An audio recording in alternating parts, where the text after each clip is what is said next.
Good day. I am Noel Salazar, professor in social and cultural anthropology at the University of Leuven in Belgium.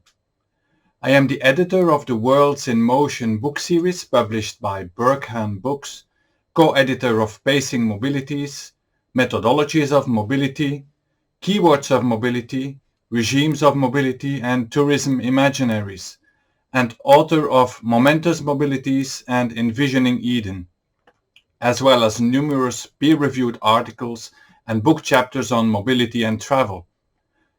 I am Secretary General of the International Union of Anthropological and Ethnological Sciences, past President of the European Association of Social Anthropologists, and founder of the IASA Anthropology and Mobility Network, better known as AnthroMob. Important to mention in this context is that I am advisory board member of the Asia Mobility Humanities Network and editorial board member of the new journal Mobility Humanities, both hosted at Konkuk University in Seoul, South Korea. The talk that I am delivering to you here is entitled On Mobility and Immobility, Imagination and Imaginaries, What's in the Name? And is an expanded version of an article that was published earlier this year in the journal Culture and Psychology. In this talk, I want to reflect on the intricate relation between imagination and mobility, and this in various theoretical, empirical, and methodological ways. Both concepts have rich and complex genealogies in Michel Foucault's sense of connections between history, discourse, bodies, and power.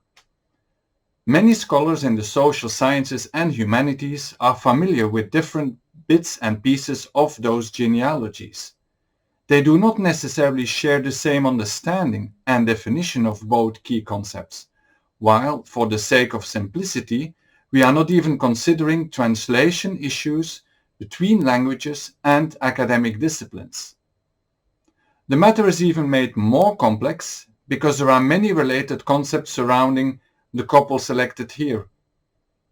Imagination is associated with images, imagery, and imaginaries, whereas mobility is connected to movement, motion, and migration, not to mention its imagined opposite, immobility. To be able to see the forest for the trees, it is useful to focus in this critical reflection on a discussion of the concepts themselves. So this is what we will be doing. So let me start with disentangling imagination versus imaginaries. In a recent special issue of the journal Culture and Psychology, anthropologist Flavia Kangia and cultural psychologist Tanya Zitoun define imagination as, and I quote here, an ever-changing embodied and creative activity, both embedded in and shaping the social and cultural world around. In other words, the focus is very much on the uniquely human mental capacity and practice to imagine or to enter into the imagination of others. Many common activities such as reading novels or playing games, watching movies, telling stories, daydreaming, planning a vacation, etc. involve this ability. As it is understood here, imagination is a concept indicating a dynamic psychological process. According to philosopher Paul Ricoeur, imagination can be used in several ways. 1. To call up things that are not present but exist elsewhere. 2. To create images in the mind of things that do not exist. 3. To bring about representations to replace things, such as paintings or diagrams. And 4. To represent things that are not present or do not exist, but which create a belief in the subject of their empirical observable existence, the domain of illusion. Ideas about imagination go all the way back to Aristotle, who referred to it as fantasy, a concept that we nowadays mostly use to denote more playful forms of imagination, related to things that are improbable or impossible, so Ricoeur's second description. Tanja Zitoun's imaginary loop model is one way of trying to understand and explain, socioculturally, the process of imagination as a symbolic kind of mobility through distal spheres of experience, back and forth loops. It is important, however, not to confuse the process of imagination with its products, or what people imagine. We currently do not possess any precise scientific methods to know with certainty what people imagine. Neuropsychology, for instance, has been able to capture brain activity while people are busy imagining things, but in order to get access to what people imagine, we still need to rely on how they translate their imaginings into observable expressions. These may take a variety of forms: oral, written, pictorial, symbolic, or graphic, and include both linguistic and non-linguistic ways of producing meaning. Philosopher Jean-Paul Sartre argued that the imagination is intimately connected with personal freedom, for to imagine is to escape from the world. This view is somewhat related to the one of psychoanalysis, where the imaginary is considered to be the realm of fantasy, an illusionary realm from which we need to be freed by engagement with the real, but at the same time a necessary tool for humans to work through the real issues they encounter in their daily lives. Many scholars struggle with conceptualizing how imagination is related to reality. Underlying many interpretations is the philosophical question whether there is a reality out there, present in an objective, unmediated form. Tanja Zitoun's model of imagination, for example, suggests imaginative loops out of the here and now experiences connected to a material reality. Drawing on this model, psychologist Gail Womersley describes how imagination can be locked in an alternative reality. She looks at the relation between imagination and trauma in the context of forced migration. Her research shows how trauma may impede imagination and how imagination may help people to heal from trauma by temporarily disengaging from the here and now.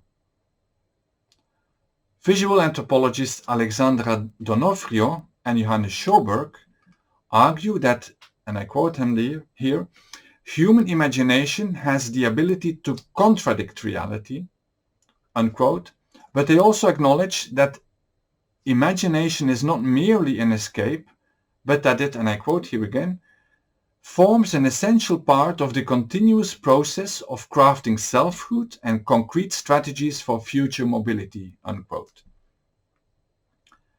It may sound counterintuitive, but for imagination to become effective, it has to relate relatively closely to reality. We all construct socioculturally peoples and places as mixtures of the assumed real and the imaginary. According to this perspective, identity is to be understood less in terms of geography, nation, ethnicity, or culture than in terms of how people imagine. Anthropologist Arjuna Padurai's concepts of imagined worlds and possible lives. Imagination can thus be conceived as a mental process, both individual and social, that produces the reality that simultaneously produces it. The latter part of Kangias and Zitoun's definition, stressing the dialectic relation between imagination and the sociocultural world, reveals the cultural psychology perspective and is closely related to the contents of imagination. Here, the related concept of imaginaries becomes key. In my own work on the matter, I define imaginaries as culturally shared and socially transmitted representational assemblages that interact with the personal imagination and are used as meaning-making devices, mediating how people act, cognize, and value the world. Other scholars have related but different definitions. Philosopher Cornelius Castoriadis, for example, has written about imaginaries in terms of a culture's ethos or a society's shared, unifying core conceptions. Political scientist Benedict Anderson and philosopher Charles Taylor both understand imaginaries as cultural models or widely shared implicit cognitive schemas. According to Arjunapadurai, I quote here, the image, the imagined, the imaginary are all terms that direct us to something critical and new in global cultural processes, namely the imagination as a social practice. The imagination has become an organized field of social practices, a form of work in the sense of both labor and culturally organized practice, and a form of negotiation between sides of agency, individuals, and globally defined fields of possibility. Unquote. Imaginaries are important in people's lives because they are part of the glue that holds groups together, and because they act as the energetic source that inspires social life. The structuring function of imaginaries resembles somewhat the reasoning of philosopher Immanuel Kant, who saw imagination, which he called Einbildungskraft, as a synthesizing faculty by which the chaos of sensation is ordered. Imaginings are implicit schemas of interpretation, rather than explicit ideologies. While they are alienating when they take on a life of their own as institutional or institutionalized imaginaries, we should remember that not societies imagine, but individuals do. The current scholarly interest in imaginaries, as evidenced by the plethora of conferences and publications on the matter, is partially related to the felt shortcomings of the culture concept. Indeed, Google's Ngram viewer nicely shows how the critique of culture, which became stronger at the end of the 1980s and 1990s, went hand in hand with a sharp increase in frequency of use of the concept of imaginaries, indicating a preference to talk about the latter instead of cultural beliefs. According to anthropologist Claudia Strauss, and I quote her here, the imaginary is just culture or cultural knowledge in new clothes. We need a new way to talk about shared mental life. If culture is too redolent of otherness, fixity and homogeneity, then another term will have to be found. Unquote. The plethora of scholarship have made some critics argue that imagination and imaginaries, arguably quite different but often conflated, have acquired too many meanings, which are in turn too imprecisely applied and combined. However, although sometimes used interchangeably, imagination and imaginaries refer, analytically speaking, to quite different things. It is worth pointing out here that scholars have maintained a rather static perspective on imaginaries. The identified unchanging quality of imaginaries is naturally related to their contents. Once imaginaries are formed, it becomes very hard to change them, precisely because they are culturally shared and socially transmitted. However, Kanjia and Zitoun do have a point that, while the existing literature on imagination is vast, scholars in general have been much less concerned with imaginative processes than with imaginaries, the content produced by those processes. Let us now turn to the second pair, mobility versus immobility. The way mobility is used in academia, the term entails in its coinage much more than mere physical motion. Mobility can be defined as the act of moving, entangled with power, norms and meaning, and involving social, material, temporal and symbolic components that make movement possible or impossible. From a cultural psychology perspective, the symbolic dimension seems to be the most interesting aspect to study. Mobility research in general calls attention to the myriad ways in which people become parts of multiple translocal networks and linkages. The temporary to permanent character of the various existing mobilities has led to confusing terminological ambiguities. Scholars have used a multitude of denominators, partially overlapping with one another, to denote various forms of mobility. The concept of migration and mobility, for instance, clearly intersect, but they are not really synonyms, even if some people use them as such. While migration by definition entails mobilities, most research on migration has privileged studying the causes and impacts of migration on points of departure and settlement destinations, so before or after the physical migratory movement. The scholarly focus on processes of mobility almost automatically leads to an increased attention to immobility. As any human mobility scholar should know, to assess the extent or nature of movement, or indeed even observe it sometimes, you have to spend time studying things that stand still. The borders, institutions and territories of nation-states and the imagined sedentary home cultures of those that do not move. In other words, motion is always framed within a material and institutional infrastructure, and the circulation of people is constantly limited or promoted by economic coercions, political guarantees, and sociocultural imaginaries. Moreover, most of the world's population stays put, whether they voluntarily choose this option or are forced to. The mobility of some has consequences for or corresponds to the immobility of others. Even those who do not move are affected by movements of people in or out of their communities and by the resulting changes. Immobility is not as clearly defined as mobility. Instead, it is implicitly assumed to be the negatively valued opposite of physical movement. The linguistic composition of the term makes it hard to define it without referring explicitly to the opposite concept, namely mobility. According to anthropologist and psychologist Nicola Kahn, it is not clear that immobility exists without real or imagined mobility. That is, that we are talking about immobility and not im/mobility. In this type of relational logic, immobility cannot exist without mobility.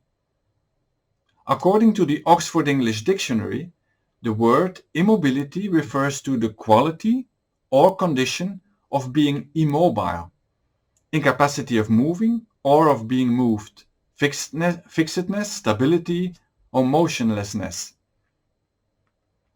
The dictionary adds that the concept tends to be restricted to literate vocabulary associated with educated discourse and that it is both used in a literal and a figurative sense. Indeed, while immobility is often discussed in scholarly circles with reference to geographical or spatial movement, it is equally important to include its symbolic and temporal aspects, because these play a key role in grasping under which circumstances immobility is valued or devalued. The negative prefix im almost automatically leads people to ascribe negative characteristics to immobility. Scholars have noted how immobility has the connotation of defeat, of failure, and of being left behind, and how it is linked to stasis, inertia, narrowness, and complacency. Not surprisingly then, immobile people are negatively referred to as non-migrant, sedentary, or left behind. For a long time, immobility was nothing to be studied and/or questioned, because of the underlying sedentary bias that underpins the predominant way of framing human societies and their norms. Flavia Kanja describes immobility as the experience of being stuck and waiting, conditions that either block or trigger imagination. Interestingly, her case study involves people who are in a state of immobility under conditions of geographical repeated mobility. Whereas many have written about the link between mobility and its attributed transformative qualities, Kangja's contribution shows the transformation of the experience of Im/mobility and trajectories of imagination as they change through time.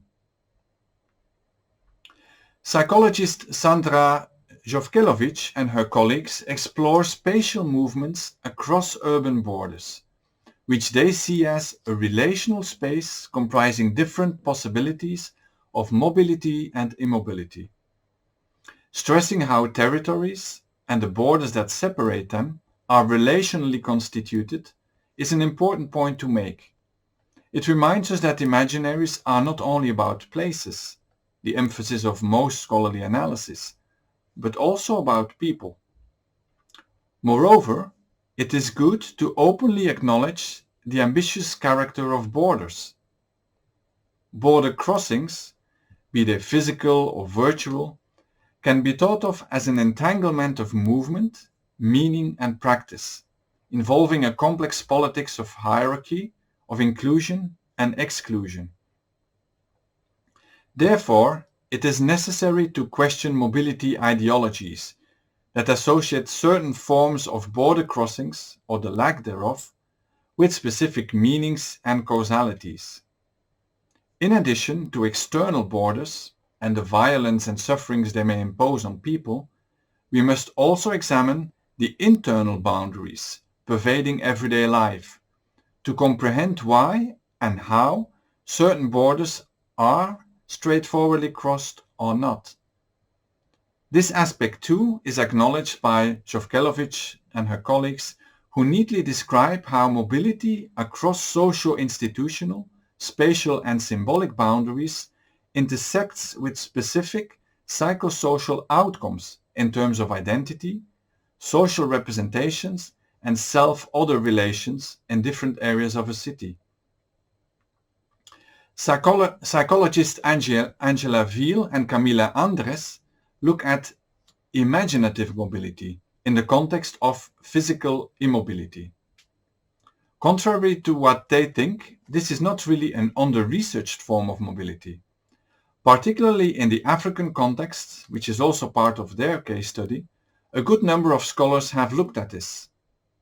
On the other hand, the attention of Viel and Andres to affect as an important dimension of imagination in the context of mobility and immobility is an important contribution.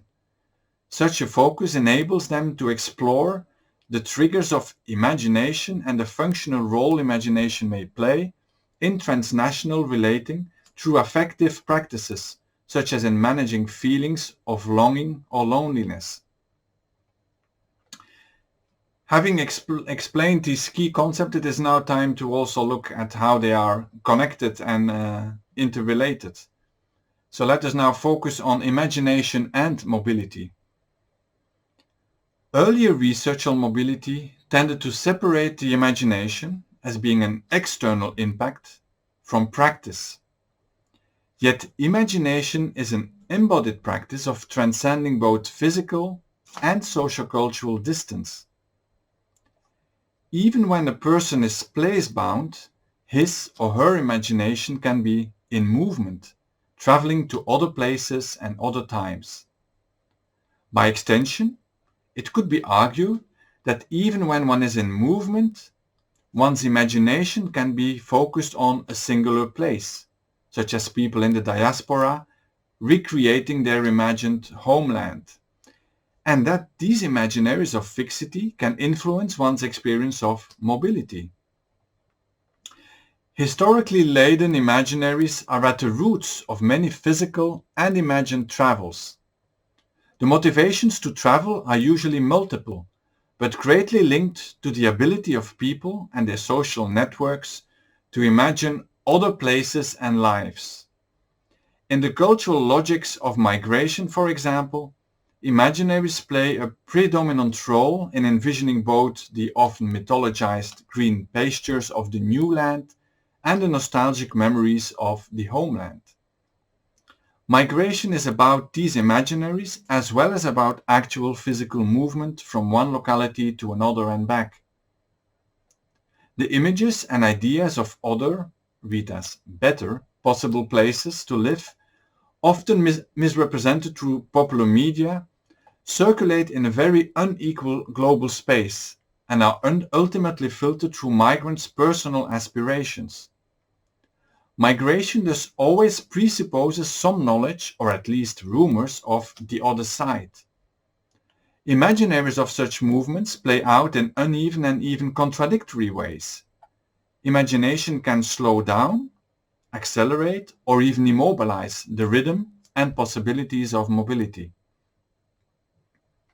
Tanya Zitoun describes imagination as, I quote her here, the dynamic at stake in achieving symbolic or semiotic mobility, the psychological integration of new experiences, unquote. Importantly for our discussion here, she stresses that these symbolic moves are socially guided or more personally built, thus indicating the dialectic between imaginaries and imagination. Zitoun's particular use of the term symbolic mobility should not be confused with the perhaps more common usage of symbolic mobility in a Bourdieuian sense, as some type of envisioned climbing, be it economically in terms of resources, socially in terms of status, or culturally in terms of cosmopolitan disposition, that many people link to voluntary forms of geographical mobility. There are many underlying assumptions regarding the supposed nexus between spatial and symbolic mobility, while the mechanisms producing mobility are still poorly understood. D'Onofrio and Schoberg discuss the use of co-creative visual methods and artistic expressions to gain access to the imaginary worlds of the participants in relation to migration. The catch here, as in most research on migration, is that the research is limited to the post-migration phase and thus involves a reconstruction of the imagination at work before and during the actual migratory move. As argued already above, we lack a proper toolbox to study imaginaries. Adding mobility to the mix only increases the complexity of the matter.